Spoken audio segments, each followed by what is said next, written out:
I'm especially excited because we're going through my favorite book of the Bible, the Book of Esther. I usually don't comment on what I read, but I do want to share one thing. Esther is the only book of the Bible that doesn't mention God, but He is all through it. And I think that's a good life lesson for us.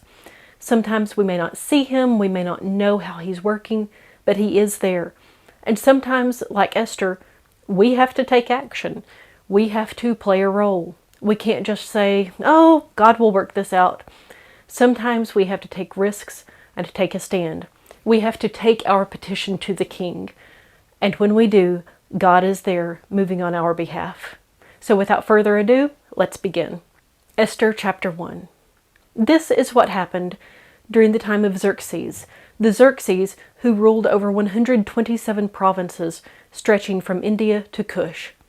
At that time King Xerxes reigned from his royal throne in the citadel of Susa, and in the 3rd year of his reign he gave a banquet for all his nobles and officials, the military leaders of Persia and Media.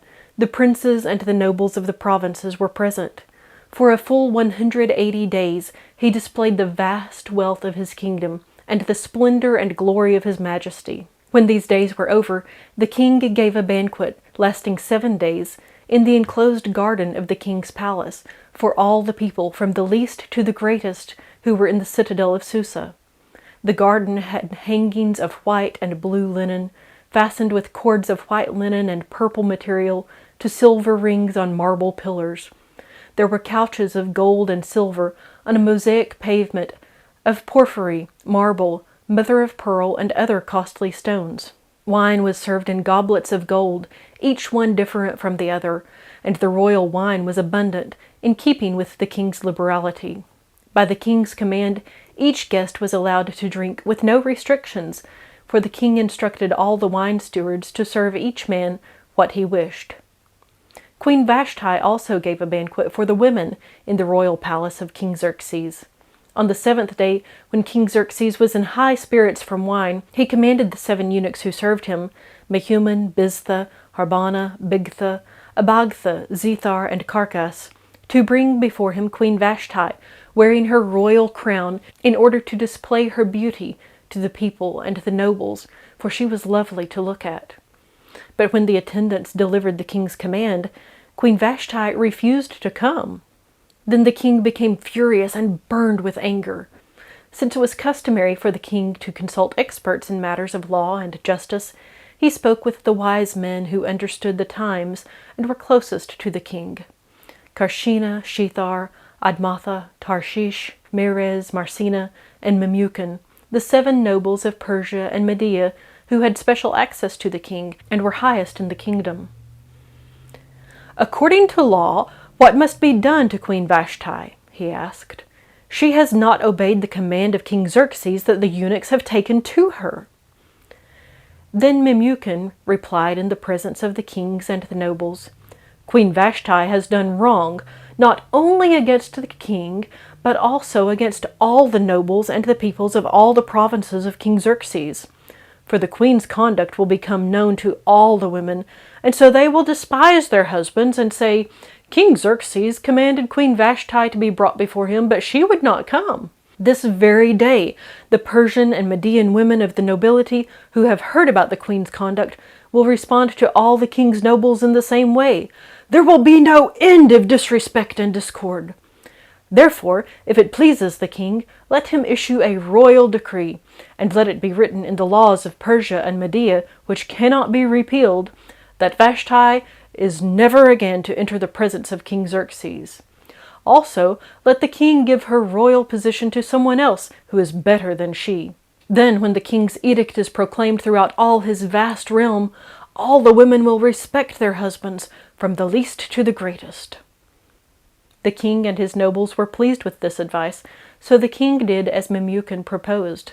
He sent dispatches to all parts of the kingdom, to each province in its own script, and to each people in their own language, proclaiming that every man should be ruler over his own household, using his native tongue. Chapter 2. Later, when King Xerxes' fury had subsided, he remembered Vashti and what she had done and what he had decreed about her.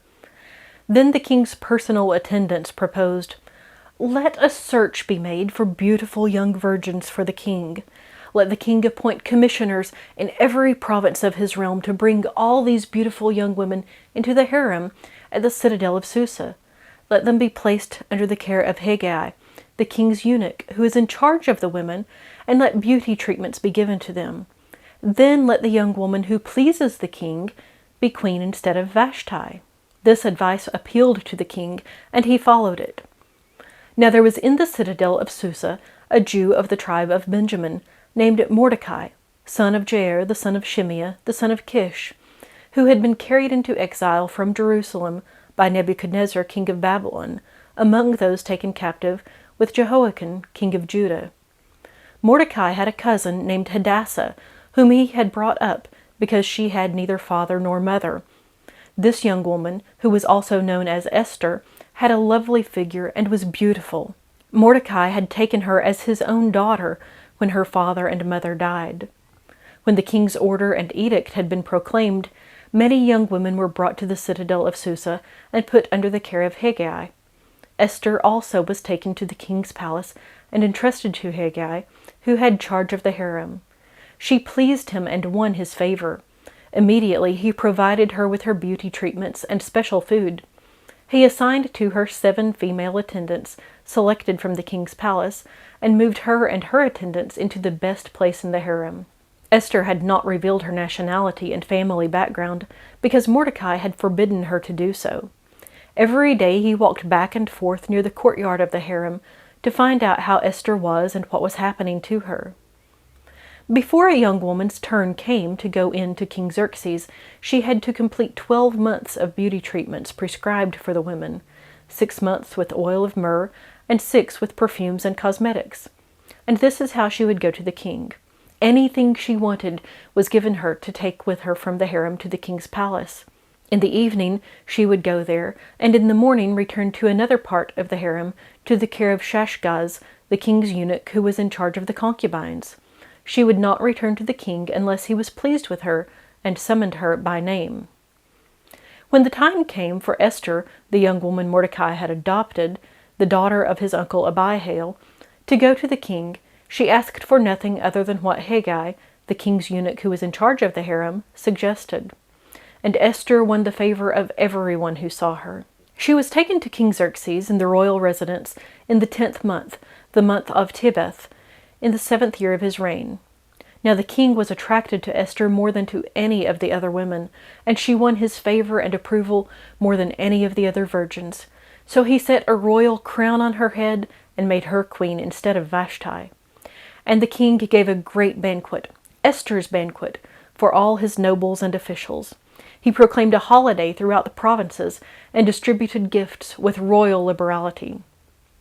When the virgins were assembled a second time, Mordecai was sitting at the king's gate.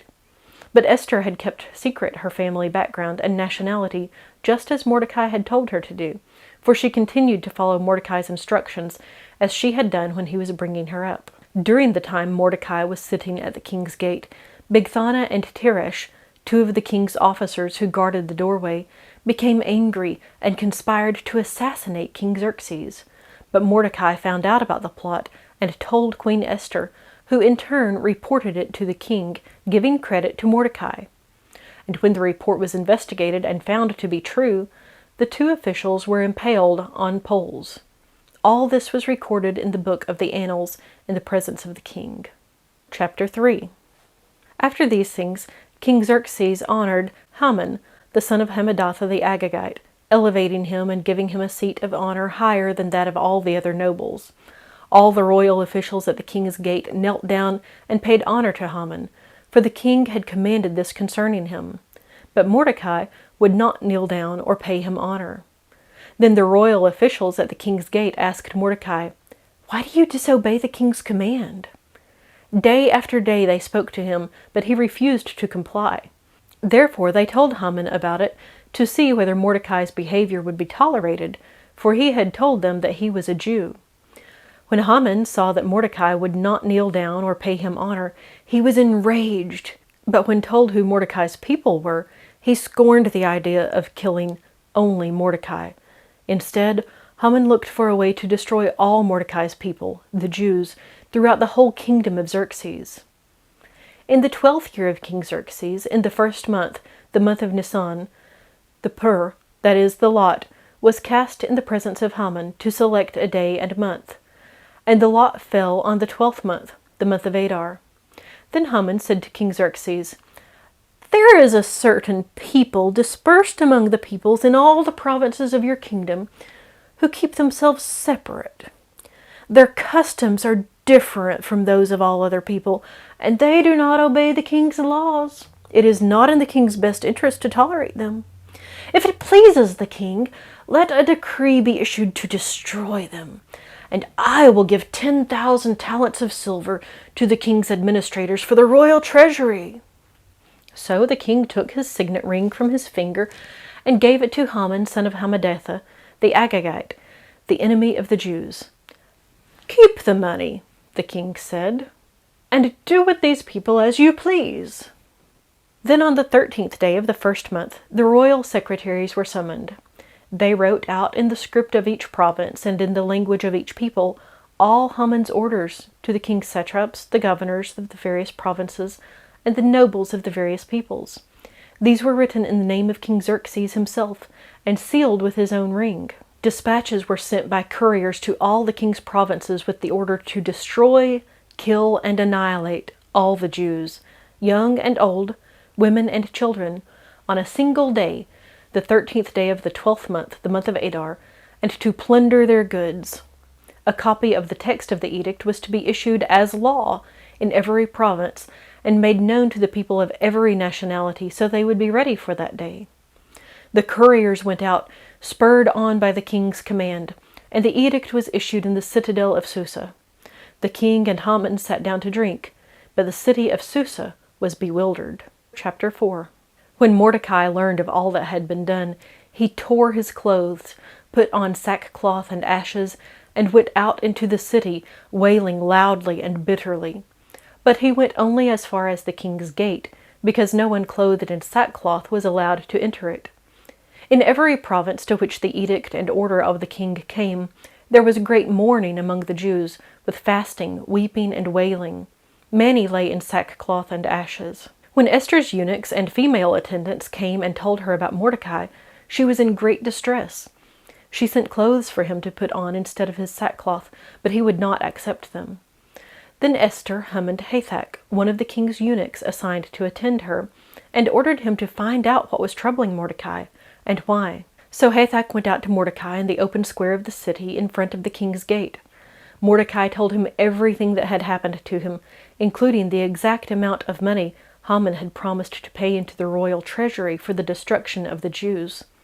He also gave him a copy of the text of the edict for their annihilation, which had been published in Susa, to show to Esther and explain it to her, and he told him to instruct her to go into the king's presence, to beg for mercy, and plead with him for her people. Hathach went back and reported to Esther what Mordecai had said. Then she instructed him to say to Mordecai, "All the king's officials and the people of the royal provinces know that for any man or woman who approaches the king in the inner court without being summoned, the king has but one law, that they be put to death, unless the king extends the gold scepter to them and spares their lives. But 30 days have passed since I was called to go to the king." When Esther's words were reported to Mordecai, he sent back this answer: "Do not think that because you are in the king's house, you alone of all the Jews will escape. For if you remain silent at this time, relief and deliverance for the Jews will arise from another place, but you and your father's family will perish. And who knows but that you have come to your royal position for such a time as this?" Then Esther sent this reply to Mordecai: "Go, gather together all the Jews who are in Susa, and fast for me. Do not eat or drink for 3 days, night or day. I and my attendants will fast as you do. When this is done, I will go to the king, even though it is against the law. And if I perish, I perish." So Mordecai went away and carried out all of Esther's instructions. Chapter 5. On the 3rd day, Esther put on her royal robes and stood in the inner court of the palace in front of the king's hall. The king was sitting on his royal throne in the hall, facing the entrance. When he saw Queen Esther standing in the court, he was pleased with her, and held out to her the golden scepter that was in his hand. So Esther approached and touched the top of the scepter. Then the king asked, "What is it, Queen Esther? What is your request? Even up to the half of the kingdom, it will be given you." "If it pleases the king," replied Esther, "let the king, together with Haman, come today to a banquet that I have prepared for him." "Bring Haman at once," the king said, "so that we may do what Esther asks." So the king and Haman went to the banquet Esther had prepared. As they were drinking wine, the king again asked Esther, "Now what is your petition? It will be given you. And what is your request? Even up to half of the kingdom, it will be granted." Esther replied, "My petition and my request is this. If the king regards me with favor, and if it pleases the king to grant my petition and fulfill my request, let the king and Haman come tomorrow to the banquet that I will prepare for them. Then I will answer the king's question." Haman went out that day happy and in high spirits, but when he saw Mordecai at the king's gate, and observed that he neither rose nor showed fear in his presence, he was filled with rage against Mordecai. Nevertheless, Haman restrained himself and went home. Calling together his friends and Zeresh his wife, Haman boasted to them about his vast wealth, his many sons, and all the ways the king had honored him, and how he had elevated him above the other nobles and officials. "And that's not all," Haman added. "I'm the only person Queen Esther invited to accompany the king to the banquet she gave. And she has invited me along with the king tomorrow. But all this gives me no satisfaction as long as I see that Jew Mordecai sitting at the king's gate." His wife Zeresh and all his friends said to him, "Have a gallows set up, reaching to a height of 50 cubits, and ask the king in the morning to have Mordecai hanged on it. Then go with the king to the banquet and enjoy yourself." This suggestion delighted Haman, and he had the gallows set up. Chapter 6. That night the king could not sleep, so he ordered the book of the Chronicles, the record of his reign, to be brought in and read to him. It was found recorded there that Mordecai had exposed Bigthana and Teresh, two of the king's officers who guarded the doorway, who had conspired to assassinate King Xerxes. "What honor and recognition has Mordecai received for this?" the king asked. "Nothing has been done for him," his attendant answered. The king said, "Who is in the court?" Now Haman had just entered the outer court of the palace to speak to the king about hanging Mordecai on the gallows he had set up for him. His attendants answered, "Haman is standing in the court." "Bring him in," the king ordered.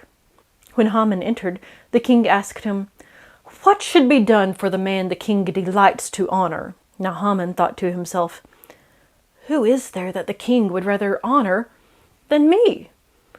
So he answered the king, "For the man the king delights to honor, have them bring a royal robe the king has worn, and a horse the king has ridden, one with a royal crest placed on its head. Then let the robe and the horse be entrusted to one of the king's most noble princes. Let them robe the man the king delights to honor, and lead him on the horse throughout the city streets, proclaiming before him, 'This is what is done for the man the king delights to honor.'" "Go at once," the king commanded Haman. "Get the robe and the horse, and do just as you have suggested for Mordecai the Jew, who sits at the king's gate. Do not neglect anything you have recommended." So Haman got the robe and the horse. He robed Mordecai and led him on horseback through the city streets, proclaiming before him, "This is what is done for the man the king delights to honor." Afterward Mordecai returned to the king's gate, but Haman rushed home with his head covered in grief, and told Zeresh his wife and all his friends everything that had happened to him.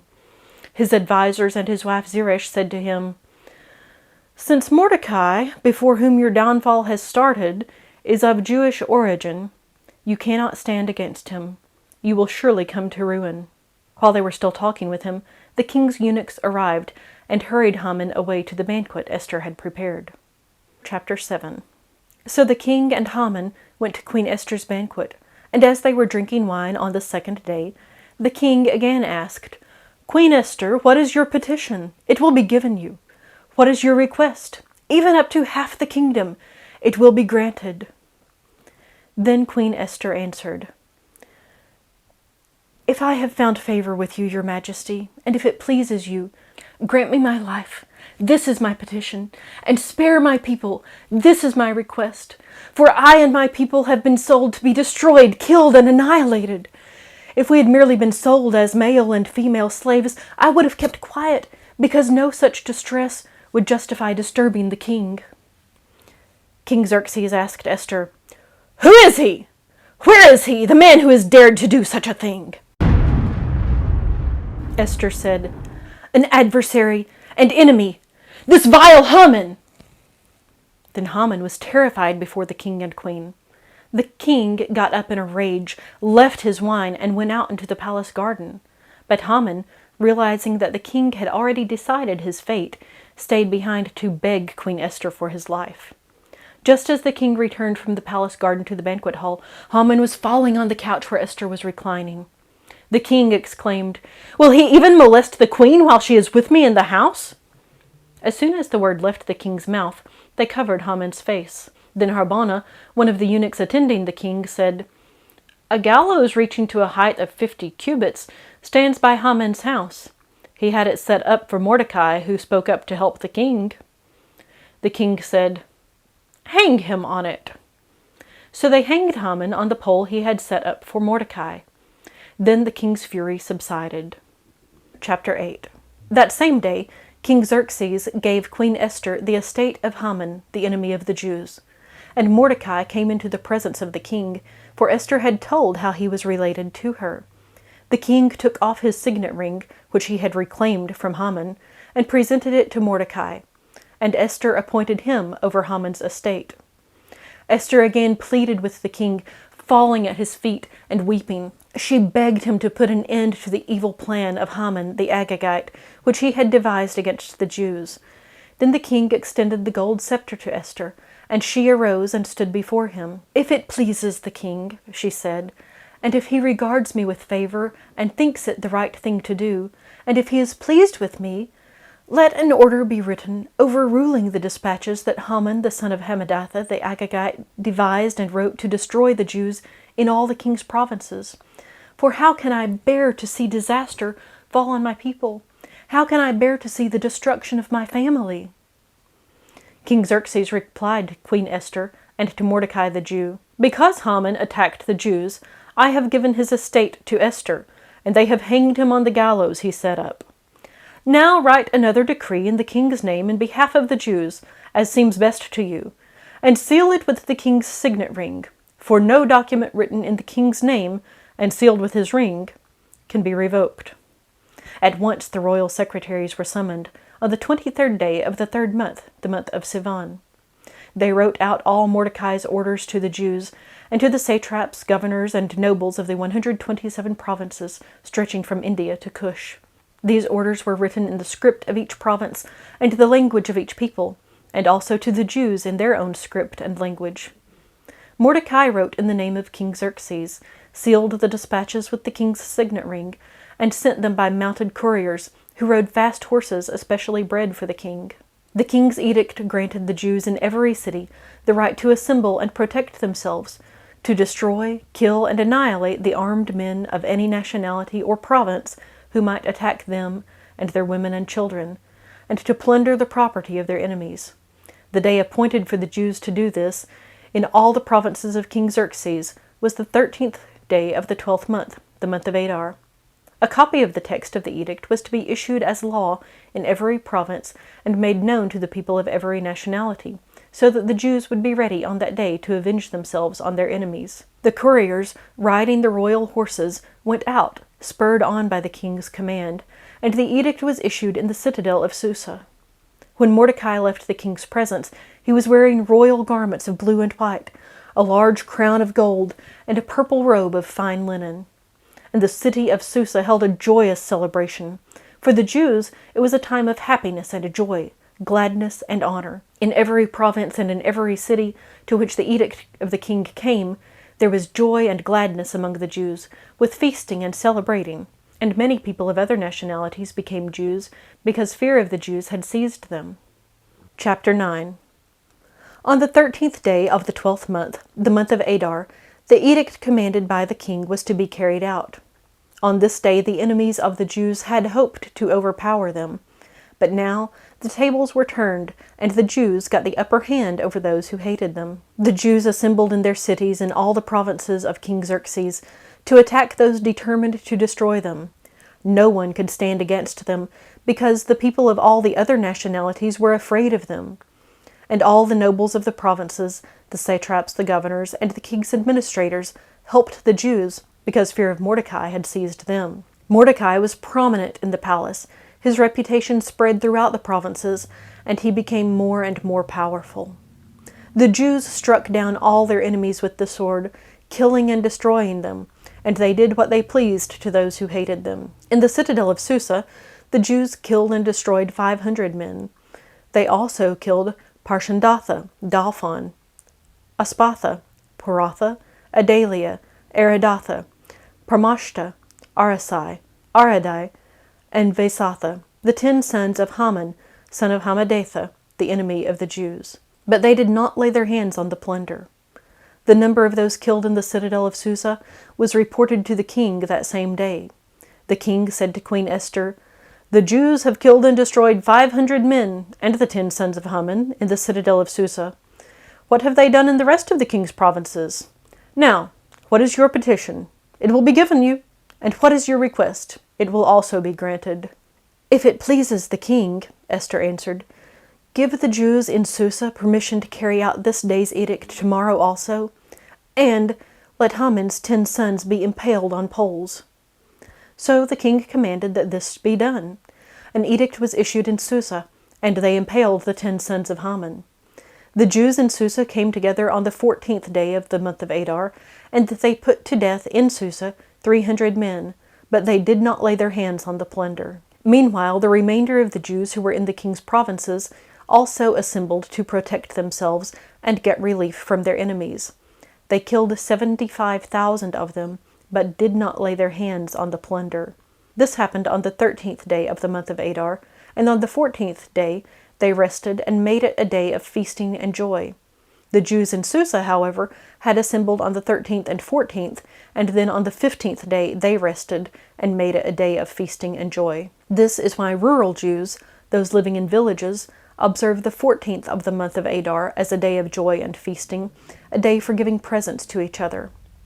Mordecai recorded these events, and he sent letters to all the Jews throughout the provinces of King Xerxes, near and far, to have them celebrate annually the 14th and 15th days of the month of Adar, as the time when the Jews got relief from their enemies, and as the month when their sorrow was turned into joy, and their mourning into a day of celebration. He wrote them to observe the days as days of feasting and joy, and giving presents of food to one another, and gifts to the poor. So the Jews agreed to continue the celebration they had begun, doing what Mordecai had written to them.